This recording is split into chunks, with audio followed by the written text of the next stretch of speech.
बहुत समय पहले की बात है। काशीपुर नाम के गांव में आरामदास नाम का एक आदमी रहता था। उसका नाम ही उसकी प्रवृत्ति को दर्शाता था। वह बिल्कुल कामचोर था और उसे केवल आराम करना पसंद था। वह दिन भर या तो सोता रहता या फिर इधर उधर आवारागर्दी करता था। आरामदास के पिता धर्मपाल जी बेहद मेहनती और ईमानदार इंसान थे। उसकी मां बचपन में ही उसे छोड़कर चली गई थी। तब से उसके पिता ने ही उसकी देखभाल करके उसे बड़ा किया था। लेकिन बेटे की ऐसी आदतों ने उन्हें अंदर तक तोड़ दिया था। यह लड़का मेरी मेहनत की कमाई का मोल नहीं समझता। मैंने इसे कितनी बार समझाया, लेकिन सब बेकार। बेटा, जीवन आराम करने के लिए नहीं है। मेहनत से ही सुख और सम्मान मिलता है। अगर तुम ऐसे ही रहोगे तो आगे क्या करोगे? अरे पिताजी, इतनी चिंता मत किया करो। मैं तो अपनी जिंदगी मस्त तरीके से जी रहा हूँ। उन्होंने आरामचंद को कई बार समझाया, लेकिन आरामचंद पर इसका कोई असर नहीं हुआ। इसलिए आरामचंद की माँ बाप की आंखों में चिंता और निराशा झलकती थी। भाई रघुनाथ, ये लड़का तो मेरी बात सुनता ही नहीं है। हर वक्त सोता रहता है या फिर आवारागर्दी करता रहता है। मैं तो परेशान हो गया हूँ। ऐसे कब तक चलेगा? देखो धर्मपाल, मेरे ख्याल से अब इसका इलाज है कि तुम इसकी शादी कर दो। जब इसके ऊपर जिम्मेदारी आएगी तो शायद इसकी आलसी आदतें बदल जाएंगी। तुम सही कह रहे हो। शायद यही इसका हल हो। मैं जल्दी ही इसके लिए कोई अच्छी लड़की ढूंढता हूँ।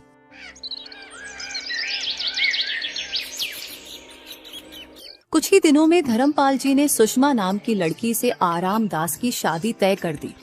सुषमा बहुत ही सुंदर और मेहनती लड़की थी।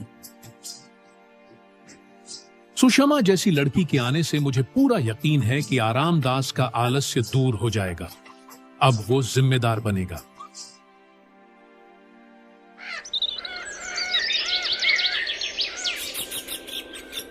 शादी के बाद भी आरामदास की आदतें नहीं बदली, बल्कि वह पहले से भी अधिक आलसी हो गया था। क्या ये आदमी कभी सुधरेगा? इतनी मेहनत से सब कुछ संभाल रही हूँ, लेकिन ये बस सोता रहता है। अपने पति की इन हरकतों से सुषमा बहुत परेशान हो चुकी थी।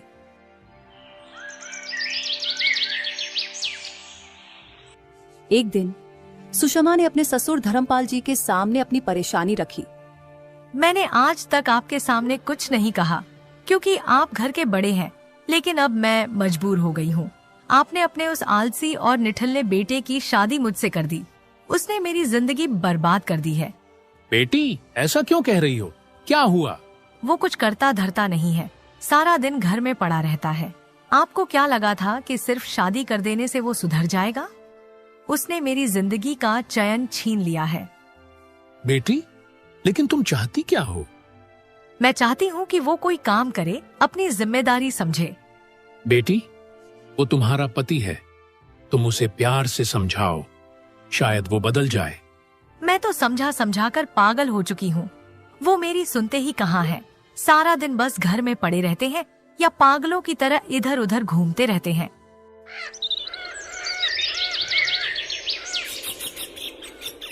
दिन बीतते गए, लेकिन हालात और खराब होते गए। कुछ दिनों बाद धर्मपाल जी का देहांत हो गया।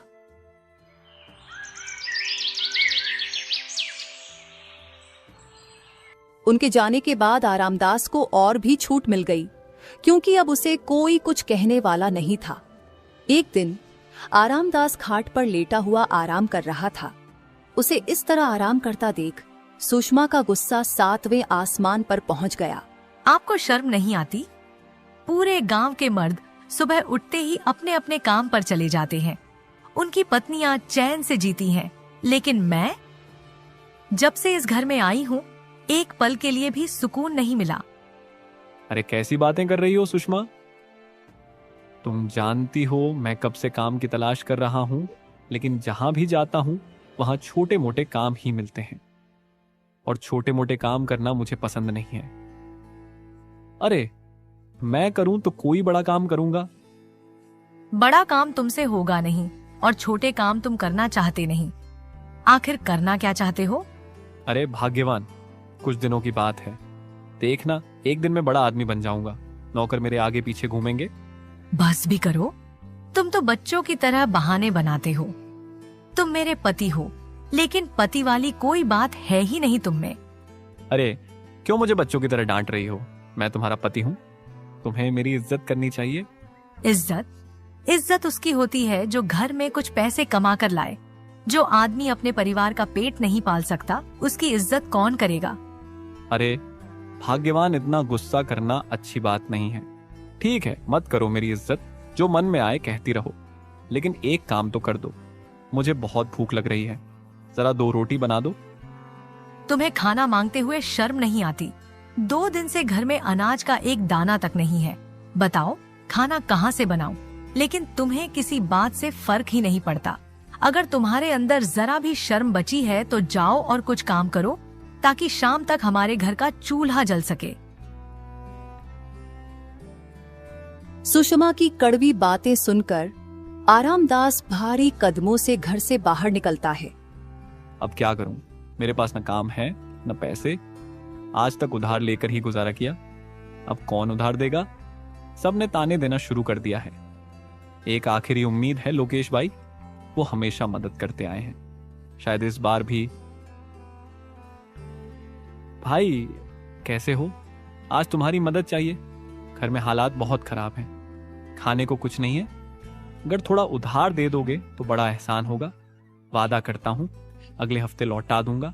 आरामदास, तुम्हें पता है ना, मैंने तुम्हारी पहले भी कितनी बार मदद की है, लेकिन तुमने कभी वापस करने की जहमत उठाई? पूरे गांव में ऐसा कौन है जिसे तुमने उधार न लिया हो? भाई इस बार सच में हालात बहुत खराब हैं। सुषमा ताने दे रही है, प्लीज इस बार मदद कर दो। बातें बनाना तो तुम अच्छे से जानते हो आरामदास, पर कब तक दूसरों के भरोसे जिंदा रहोगे? क्या कभी सोचा है खुद के पैरों पर खड़े होने के बारे में? देखो भाई, मैं यहाँ ज्ञान सुनने नहीं आया। अगर पैसे हैं तो दे दो, वरना मत दो, मैं खुद संभाल लूंगा। आरामदास की ये बेपरवाह बात सुनकर लोकेश का गुस्सा फूट पड़ता है। देखो भाई, मेरे पास पैसे तो हैं, लेकिन मैं तुम्हें नहीं दूंगा, क्योंकि तुम 1 नंबर के मक्कार और धोखेबाज इंसान हो। पैसे लेकर लौटाने का नाम भी नहीं लेते। तुम्हारे जैसे लोगों की मदद करना बेकार है। लोकेश के ताने सुनकर आरामदास अपने घर की ओर बढ़ा, लेकिन कदम भारी थे। रास्ते में वह थककर एक पुराने बरगद के पेड़ के नीचे बैठ गया। अभी वह अपने हालात पर सोच ही रहा था कि दूर से गांव का मुखिया अपने 2 साथियों के साथ डंडा लिए उसकी ओर आते हुए दिखा। हे भगवान, अब ये कौन सी नई मुसीबत आ गई? ये मुखिया जी तो मुझसे पैसे के लिए ही आए होंगे। अब मैं क्या जवाब दूं? बहुत हो गया आरामदास, तूने मुझे कब से बेवकूफ बना रखा है। तुझे अपनी चालाकियों और झूठे वादों का हिसाब देना ही होगा। इस बार तेरी कोई बहानेबाजी नहीं चलेगी। आज मैं तुझसे अपने पैसे वापस लेकर ही जाऊंगा। मुखिया जी, मेरी बात सुनिए। इस वक्त मेरी हालत बहुत खराब है, घर में खाने को कुछ नहीं है। बस थोड़ा और समय दीजिए, मैं वादा करता हूं कि आपकी 1-1 पाई लौटा दूंगा। अगर तुझे पैसे देने होते तो कब का चुका देता। तेरे बहानों की कोई कीमत नहीं है। तुझसे बड़ा कामचोर और धोखेबाज मैंने नहीं देखा। अरे, तुझे तो धरती का बोझ कहना चाहिए। मुखिया की कड़वी बातें सुनकर आरामदास समझ गया कि वह आज बचने वाला नहीं। मुखिया जी, एक आखिरी मौका दे दीजिए। मैं सच में वादा करता हूं 1 महीने के अंदर सारे पैसे लौटा दूंगा। देखते क्या हो, इसे मारो। तब तक मारो जब तक इसे अपनी औकात याद ना आ जाए। अब ये किसी से उधार लेने की हिम्मत नहीं करेगा। मुखिया के साथी आरामदास को मारने ही वाले थे कि अचानक सुषमा वहां पहुंच जाती है। मुखिया जी, इन्हें छोड़ दीजिए। मैं आपसे वादा करती हूँ कि ये आपका पैसा लौटा देंगे। कृपया इन्हें मत मारिए। सुषमा, सिर्फ तुम्हारी बात का मान रखकर मैं इसे आज छोड़ रहा हूं, लेकिन सुन लो, अगर इसने 1 महीने के अंदर मेरे पैसे नहीं लौटाए तो अगली बार इसका वो हाल करूंगा जो ये जिंदगी भर याद रखेगा। इतना कहकर मुखिया अपने घर चला जाता है। कब तक मैं तुम्हें पिटने से बचाती रहूंगी आरामदास? अगर तुमने 1 महीने के अंदर पैसे नहीं लौटाए तो मुखिया तुम्हारी हड्डी पसली तोड़कर रख देगा। सुषमा सही कह रही है। अगर मैंने पैसे नहीं लौटाए तो मेरी हालत बुरी हो जाएगी। लेकिन पैसे कहां से लाऊं? हाँ, एक काम कर सकता हूं। हमारे पास 2 बैल हैं। मैं एक बैल मुखिया जी को दे देता हूं। इस तरह मैं उनसे थोड़ी मोहलत ले सकता हूं।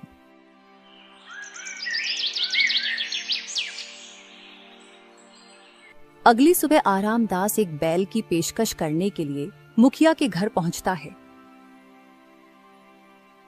मुखिया जी, मैं आपके पैसे नहीं लौटा सकता क्योंकि मेरे पास पैसे नहीं हैं। लेकिन मेरे पास 2 बैल हैं। मैं आपको एक बैल दे देता हूं। जब मेरे पास पैसे होंगे तो मैं अपना बैल वापस ले जाऊंगा। अरे वाह, आज तूने काम की बात की है। जा, अपना बैल ले आ। मुखिया जी, बैल भारी है। आप अपने किसी आदमी को मेरे साथ भेज दीजिए, वो बैल लेकर आ जाएगा। मुखिया अपने एक आदमी को आरामदास के साथ भेजता है। आरामदास अपने बैल में से एक बैल उसे सौंप देता है। बैल लेकर मुखिया का आदमी वापस लौट उसके बाद आरामचंद अपनी पत्नी सुषमा के पास जाता है। सुषमा, आज मैंने मुखिया जी का सारा कर्ज चुका दिया है। अब वो कभी हमारे दरवाजे पर नहीं आएगा। लेकिन तुम्हारे पास तो पैसे नहीं थे, फिर तुमने मुखिया जी के पैसे कैसे दिए? सुषमा, मैंने अपना एक बैल मुखिया जी को दे दिया, उनके कर्ज के बदले। अब हमारी जिंदगी से उनका झंझट हमेशा के लिए खत्म। क्या तुमने बैल दे दिया और तुम इसे समझदारी मान रहे हो? क्यों? इसमें क्या गलत किया? बेवकूफ मुखिया जी नहीं, आप हो। एक बैल के बिना तुम खेत कैसे जोतोगे? अब एक बैल हमारे किस काम का है? हे ईश्वर, मेरी तो किस्मत ही फूट गई। ऐसा निकम्मा और मूर्ख पति मिला है। अब मैं क्या करूं? सुषमा, मुझसे बहुत बड़ी गलती हो गई। ये तो मैंने सोचा ही नहीं कि एक बैल के बिना हमारा गुजारा कैसे होगा। मुझे कुछ नहीं पता। मुझे मेरा बैल वापस चाहिए। किसी भी तरह मुखिया जी से जाकर बैल वापस लेकर आओ, अभी के अभी। आरामदास शर्मिंदा होकर सिर झुकाता है और घर से बाहर निकल जाता है। आरामदास जंगल में जाकर एक पेड़ के नीचे बैठकर अपनी बेवकूफी पर पछताने लगा। वो सोचने लगा कि अब हालात को कैसे संभाले। अचानक उसे किसी की आवाज सुनाई देती है। आरामदास चौंक कर चारों ओर देखता है। दूर पेड़ के दूसरी तरफ एक साधु बाबा प्यास से बेहाल होकर जमीन पर गिरे हुए थे। उसने बाबा के चेहरे पर पानी छिड़का और फिर उन्हें पानी पिलाया। इसके बाद बाबा होश में आ गए। धन्यवाद बेटा, तूने मेरी प्यास बुझाई। अब सुन, मैं जानता हूं कि तुझे कौन सी परेशानी सताती है। बाबा, आप मेरी परेशानी कैसे जानते हैं? बेटा, मैं तेरी परेशानी का कारण जानता हूं। गांव का मुखिया तेरा एक बैल ले गया है। तूने गांव वालों से कर्ज बहुत ज्यादा ले रखा है। तेरी पत्नी भी तुझसे नाराज है और तू यही सोच रहा है कि इन सभी मुसीबतों से कैसे छुटकारा पाए। बाबा, आपकी बातें बिल्कुल सही हैं, पर मैं इन सब का हल नहीं निकाल पा रहा हूँ। मुझे समझ नहीं आ रहा कि क्या करूं। घबराओ मत बेटा, हर समस्या का समाधान होता है। ईश्वर पर भरोसा रख और सच्चे मन से प्रयास कर। लेकिन याद रखना, दूसरों की मदद करना और सच्चाई के रास्ते पर चलना ही तेरा असली कर्तव्य है। बाबा जी, मुझे इस बार इस संकट से निकाल दीजिए। मुझे कोई उपाय बताइए। मैं आपकी कृपा और सलाह का हमेशा आभारी रहूंगा। ठीक है बेटा, मैं जानता हूं कि तेरे पास बैल नहीं है और तेरे खेत खाली पड़े हैं, पर अब सुन, मैं तुझे एक वरदान देता हूं। आज से तेरे अंदर 100 बैलों की ताकत होगी। तू जो भी काम करेगा उसमें थकान नहीं महसूस होगी। अब बस तू पूरी लगन और मेहनत से काम कर। धन्यवाद बाबा जी, मैं आपका एहसान कभी नहीं भूलूंगा। अब मैं कड़ी मेहनत करूंगा और अपना जीवन बदलने की पूरी कोशिश करूंगा। साधु बाबा ने मुस्कुराते हुए आरामदास को आशीर्वाद दिया और वहां से चले गए। आरामदास भी अपने भीतर नई ऊर्जा और उम्मीद के साथ वहां से चल पड़ा।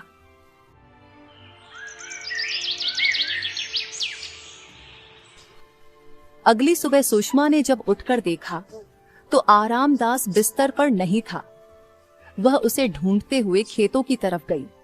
वहां उसने देखा कि आरामदास अकेले ही पूरे खेत का काम कर रहा था, वह भी बिना बैलों की मदद के। यह देखकर सुषमा हैरान रह गई। आखिर ऐसा क्या हुआ कि ये इतने मेहनती हो गए? ये तो बिना किसी मदद के पूरा खेत अकेले ही जोत रहे हैं। यह तो कमाल हो गया। कुछ ही दिनों में यह बात पूरे गांव में फैल गई कि आरामदास बिना किसी मदद के खेत का सारा काम कर लेता है, वह भी बिना थके। गांव के लोग भी अब उसे अपने खेतों में काम करने के लिए बुलाने लगे। आप कितनी मेहनत करते हैं, दिन रात खेतों में काम करते हैं। आप न सिर्फ अपने खेत बल्कि पूरे गांव के खेतों का भी काम कर देते हैं और जरा भी आराम नहीं करते। आपको थकान नहीं होती क्या? आखिर यह क्या हो गया है आपको? पता नहीं सुषमा, लेकिन मैं कितना भी काम कर लूं, मुझे थकान महसूस नहीं होती। लगता है ये बाबा जी का आशीर्वाद है। फिर आरामदास ने सुषमा को साधु बाबा के आशीर्वाद के बारे में बताया। अच्छा जी, ये बात है। ठीक है, आप जाइए, अपना काम खत्म कीजिए, लेकिन अपने स्वास्थ्य का भी ख्याल रखिए। आरामदास के जाते ही सुषमा उसी पुराने बरगद के पेड़ के पास जाती है जहां उसे और आरामदास को साधु बाबा का आशीर्वाद मिला था। थोड़ी देर बाद साधु बाबा वहां आते हैं। क्या बात है बेटा, तुम इतनी परेशान क्यों हो? बाबा जी, मुझे समझ में नहीं आ रहा कि यह सब कैसे हो रहा है। आरामदास की मेहनत तो अब अद्भुत हो गई है। वह बिना थके दिन रात काम करता है, लेकिन मुझे डर है कि कहीं यह उसकी सेहत के लिए हानिकारक ना हो। वह अब बहुत काम करने लगा है और खुद को बहुत थका रहा है। क्या यह सही है? क्या हमें कुछ सावधानी नहीं बरतनी चाहिए? यह बात सुनकर साधु बाबा भी थोड़ी देर के लिए सोचने लगे। वह समझ गए कि सुषमा का उद्देश्य आरामदास की मदद करना था, लेकिन अब उसे अपनी मेहनत से आगे बढ़ने का मौका देना चाहिए। बेटी, मैंने ही आरामदास को यह वचन दिया था। तुम मुझसे क्या चाहती हो, यह बताओ। बाबा जी, मैं चाहती हूँ कि आप वह वचन वापस ले लें। आरामदास अब अपनी मेहनत से अपने रास्ते पर चलना चाहता है। उसकी मेहनत ही उसकी असली ताकत है और उसे इस रास्ते पर आगे बढ़ने देना चाहिए। ठीक है बेटी, अगर तुम्हारी यही इच्छा है तो मैं अपना वचन वापस लेता हूँ। अब से आरामदास पहले जैसा हो जाएगा, लेकिन याद रखना, असली शक्ति उसकी मेहनत में है। सुषमा वापस घर लौट आई और उसने सारी बात आरामदास को बता दी। आरामदास, बाबा जी ने अपना वचन वापस ले लिया है। अब तुम्हारी मेहनत ही तुम्हें सफलता दिलाएगी। मुझे लगता है कि अब तुम अपनी पूरी ताकत से काम करोगे। कोई बात नहीं सुषमा, अब मुझे ये समझ में आ गया है कि मेहनत ही सब कुछ है। मैं अब अपनी मेहनत से काम करूंगा और देखो, अब हमारी फसल भी बहुत अच्छी हुई है। हम उधारी चुकता करके अपना बैल वापस ले लेंगे और फिर मेहनत से काम करेंगे। दोस्तों, अगर आपको यह स्टोरी थोड़ी सी भी अच्छी लगी हो तो इस वीडियो को लाइक करके चैनल को सब्सक्राइब कर देना और बेल नोटिफिकेशन को भी ऑल पर सेट कर देना, ताकि आप लोग हमारी ऐसी स्टोरी वीडियो देख सको। अंत तक वीडियो देखने के लिए आप सभी का बहुत बहुत शुक्रिया।